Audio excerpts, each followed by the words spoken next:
Oh, praise the Lord. Gusto pa man din ang tiyempo ng kanta kagabing laban. Yan, ganda.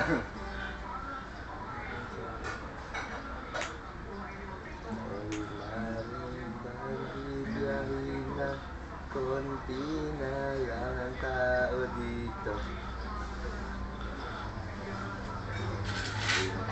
Paano kaya matanggal yung ano yan? Yung karakter sa sakong. So? Sa sakong. So? Sakong. Alam mo yung sakong? Ito? Oo. Ito? Oo.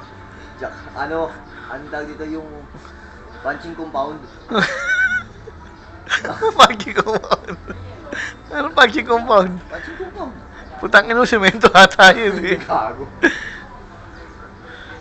Ginagamit sa mga may bitak sa kamay. Pampalitada?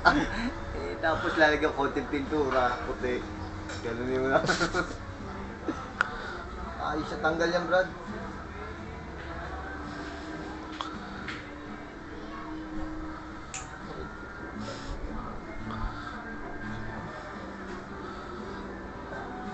Ang korte nito, triangle. Oo, triangle yan, dulo-dulo. Gusto ko tusok na tusok ah. Sabi ko putak. Isipahin ko mukha mo dyan. Wala pa nga.